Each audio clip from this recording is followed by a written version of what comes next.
Hello everyone. Today we are going to cover our next topic. In my last video I have explained urban cases and rural case. Okay? जो हमारा एक overview निकल के आया कि poverty होती क्या है, कौन कौन से चैलेंजेस फेस करने पड़ते हैं, वो चीज़ें लिखी हुई हैं. Study the above cases of poverty and discuss the following issues related to poverty. कौन कौन से हैं जो हम आगे डिस्कस करेंगे अभी. Landlessness, unemployment, size of family, illiteracy, poor health, malnutrition, child labour and helplessness. Okay, so start करते हैं one by one. These two typical cases illustrate many dimensions of poverty. That means which cases? Urban case and rural case. They show that poverty means hunger and lack of shelter. ये क्या show करता है कि गरीबी का मतलब होता है भूख और मतलब छत की कमी, मतलब खाने के लिए ना हो और रहने के लिए ना हो. ठीक है. It also is a situation in which parents are not able to send their children to school or a situation where sick people cannot afford treatment. ये एक ऐसा सिचुएशन है जहाँ पे माता पिता जो होते हैं, मम्मी पापा होते हैं, वो इतना भी अफोर्ड नहीं करते कि अगर कोई बीमार पड़ जाए, अगर बच्चा बीमार पड़ जाए, कोई भी ऐसा बीमार पड़ जाए तो इतना भी अफोर्ड नहीं कर सकते कि उसका ट्रीटमेंट करा सके. ठीक है. उसके मेडिकेशन के लिए भी प्रॉपर ऐसे पैसे नहीं होते हैं कि कोई बीमारी हो जाए तो उनको बचाने के लिए हम अच्छे से अच्छे हॉस्पिटल में या फिर अच्छे से अच्छे डॉक्टर को हम दिखा सकें. ठीक है. Poverty also means lack of clean water and sanitation facilities. Poverty का मतलब ये भी होता है कि पीने के लिए साफ़ पानी भी ना मिले. जैसे अभी प्रेजेंट टाइम में हम लोग प्योरीफाइड वाटर पीते हैं. ठीक है. सबके घर में मतलब मैक्सिमम लोगों के घर में आरओ और ये सब चीज़ें होंगी. अगर नहीं भी होंगी तो पानी खरीद के लेके आते होंगे. ठीक है. मतलब कि इस टाइम में मैक्सिमम लोग प्योरीफाइड वाटर ही पी रहे हैं, लेकिन गरीबों के पास नहीं. अब खाने को जिसके पास नहीं है वो सोचो कि थोड़ी ना प्योरीफाइड वाटर के लिए कोई चीज़ें स्पेशली लगा के रखेगा, है कि नहीं. तो फिर इसका मतलब है कि और सैनिटेशन फैसिलिटीज़ मतलब कि बहुत साफ़ सफाई और ये सारी फैसिलिटीज़ भी नहीं है कि अपने घर को क्लीन रखने के लिए या फिर ये करने के लिए हम कुछ चीज़ें लगा के रखें, कर्टन्स लगा के रखें कि धूल ना आए, मतलब प्रॉपर उसकी क्लीनिंग के लिए हर चीज़ें हो, सारे टूल्स हों. ये सब नहीं हो पाता है उन लोगों के पास. ठीक है. मतलब ये सारी तो लग्जरीज आइटम में आ जाएंगी. It also means a lack of a regular job at a minimum decent level. इसका मतलब गरीबी का मतलब ये भी है कि एक अच्छी सी जॉब भी नहीं है, मतलब एक रेगुलर जॉब नहीं है, एक अच्छे पोजीशन पे या फिर ऐसे रेगुलर जॉब नहीं है कि हाँ हम यहाँ पे सालों तक काम कर सकते हैं. या फिर ये नहीं, छोटा मोटा जो भी काम होता है जैसे कि किसी का घर बन रहा है वहाँ पे हेल्प कराना, कोई कंस्ट्रक्शन साइट पे, मतलब कि ये सारी चीज़ें, ये सारे जॉब्स है. कोई प्रॉपर ऐसा सेटलमेंट नहीं है, जॉब सेटलमेंट नहीं है और सिक्योरिटीज़ नहीं है जॉब की, मतलब जॉब सिक्योर नहीं है टोटल अगर कह ले तो वो कोई भी ऐसा जॉब नहीं है जो सिक्योर हो, जो लॉन्ग टर्म तक उन लोग का चले. Above all it means living with a sense of helplessness. मतलब कि इन सब का मतलब हम कह सकते हैं कि यहाँ पे मदद के लिए कोई नहीं है. इन लोगों को बहुत सारी प्रॉब्लम्स हैं जो फेस करनी पड़ती हैं और उसका सल्यूशन बहुत ही मिनिमम निकल के आता है. ठीक है.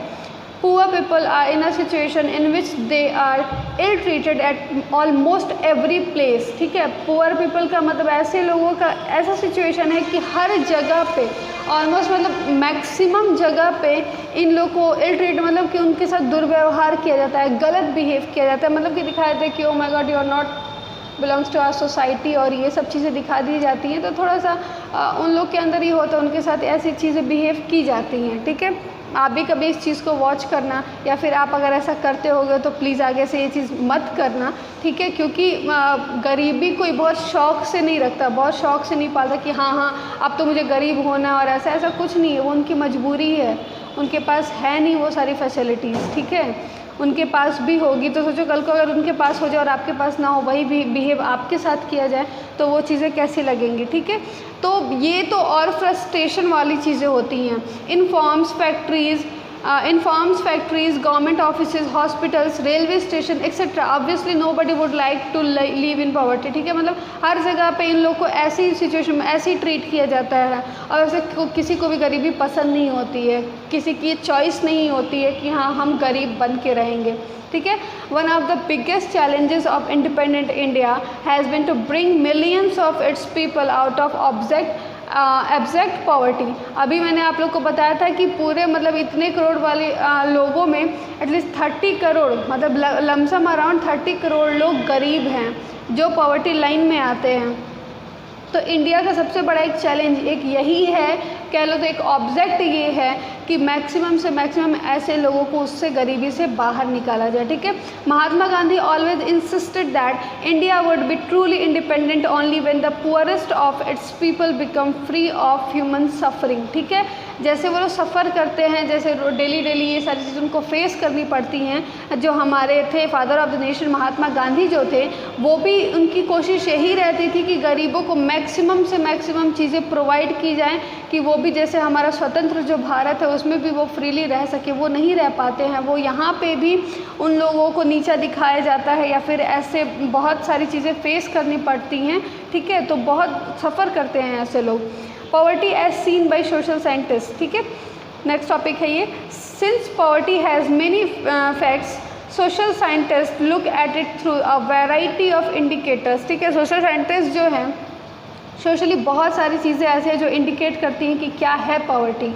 Usually the indicators use relate to the levels of income and consumptions, ठीक है। नॉर्मली मतलब अगर हम सोसाइटी और ये सब देखें, सोशल साइंटिस्ट के नज़रिए से देखें तो जो लेवल ऑफ इनकम और कंजम्पशन है ये देख के ही पता चल जाता है कि कौन गरीब है कौन नहीं है, ठीक है। मतलब क्या कि जो आपकी अर्निंग्स हो रही हैं, जिस तरीके से आप चीज़ें यूज़ कर रहे हो, आप खा रहे हो पी रहे हो, आपको रहने वहने का मतलब तरीका जो है, ठीक है, ये सारी चीज़ें एक्सप्लेन कर देती हैं कि आप क्या हो, आपका लेवल क्या है, ठीक है। But now poverty is look through other social indicators like illiteracy level. अब यहाँ सोसाइटी में और चीज़ें भी आ गई हैं, जैसे कि अगर आप पढ़े लिखे नहीं हो, मतलब आप बहुत ज़्यादा ही गरीब होगे कि आप इस टाइम में प्रेजेंट टाइम में जो मतलब फ्री एजुकेशन भी दी जा रही है, ये सारी चीज़ें की जा रही हैं, तो शायद आप बहुत ही ज़्यादा गरीब हो कि प्रेजेंट टाइम में भी आप पढ़े लिखे नहीं हो, आप इलिटरेट हो।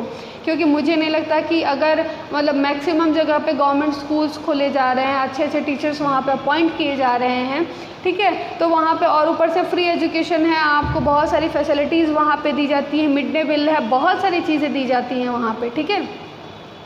तो इस टाइम में बहुत रेयरली कोई ऐसा होगा जो इलिटरेट होगा, ठीक है।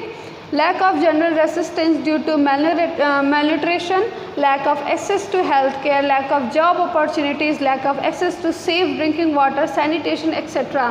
malnutrition मतलब कि कुपोषण, खाने पीने की कमी की वजह से या फिर ऐसे न्यूट्रिशंस नहीं मिल पाते हैं, हेल्थ केयर सही से नहीं हो पाता, उसकी कमी है, जॉब अपॉर्चुनिटीज़ की कमी होती हैं, ठीक है। डोनेशन वगैरह दे के लोग बड़े बड़े लोग अपना करा लेते हैं, ठीक है, जहाँ पे डोनेशन वगैरह चलता है, ठीक है। और बाकी ऐसे पुअर पीपल को बहुत ज़्यादा ही अपने लाइफ में स्ट्रगल करना पड़ता है ऐसे जॉब्स के लिए। Lack of access to safe drinking water, अभी मैंने बताया कि जब इतनी चीज़ें मतलब बेसिक चीज़ें हमारी फुलफ़िल नहीं हो पा रही है तो प्योरीफाइड वाटर पीना तो मतलब एक लग्जरी हो गया, ठीक है।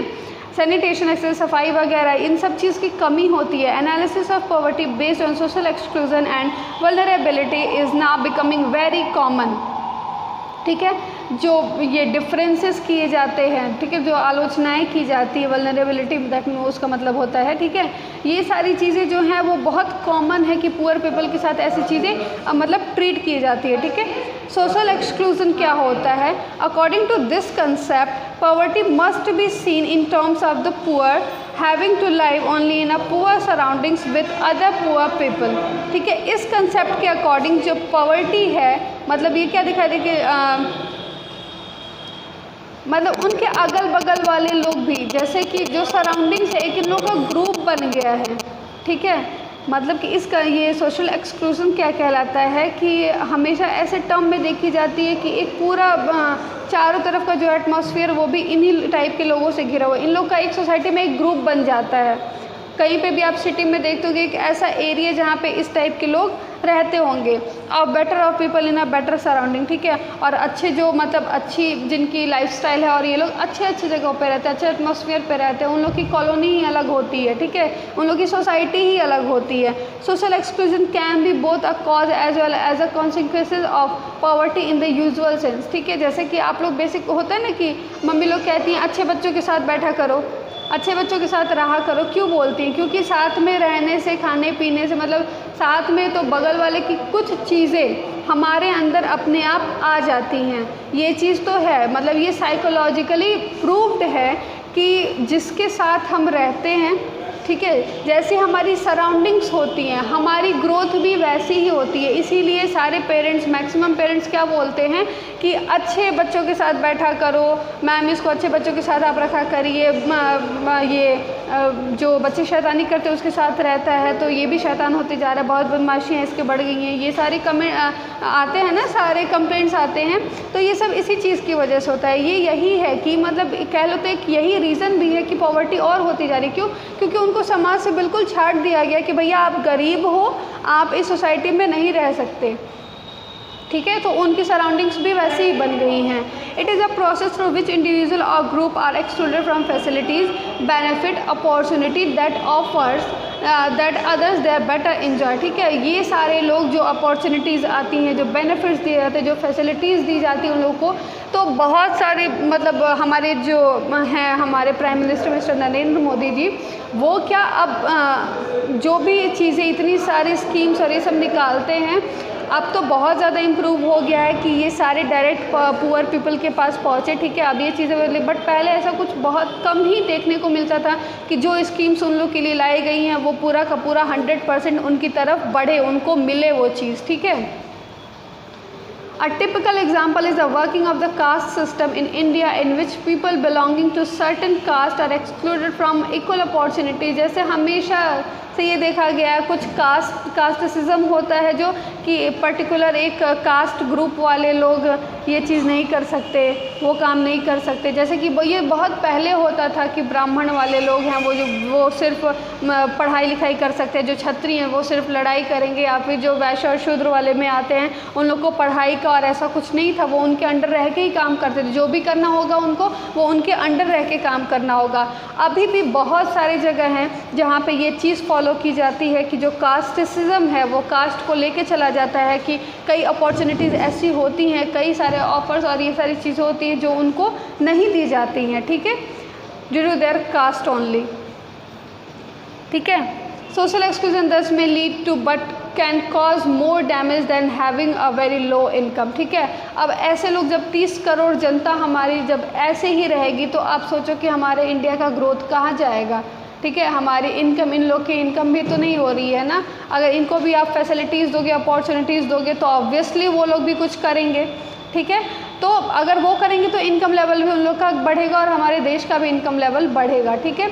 तो इस चीज़ को बहुत सोचने वाली बात है कि कास्टिज्म और ये सब चीज़ें लेके अमीरी गरीबी ये सब देख के हम किसी को अपॉर्चुनिटी ना दें, हम किसी को पढ़ने ना दें, या फिर ये बोले कि अरे तुम गरीब हो तो तुम हमारे वहाँ नौकर ही बन के रहोगे, ऐसा कुछ भी नहीं। ये अभी टाइम बहुत चेंज हो चुका है और कहीं ना कहीं ये हमारे इंडिया में अभी है, इसी वजह से हम लोग थोड़ा सा अदर कंट्रीज़ के कंपैरिजन में पीछे चल रहे हैं, ठीक है। तो इस चीज़ को बहुत ज़रूरी है कि सिर्फ पढ़े ना, हम इसे अपने लाइफ में इम्प्रूव भी करें। Okay, so thank you students. आप इतना रीड कर लेना, पढ़ना, आपको जो भी डाउट हो आप मेरे से फ्रीली बिल्कुल आप पूछ सकते हो। Okay, so thank you, have a good day.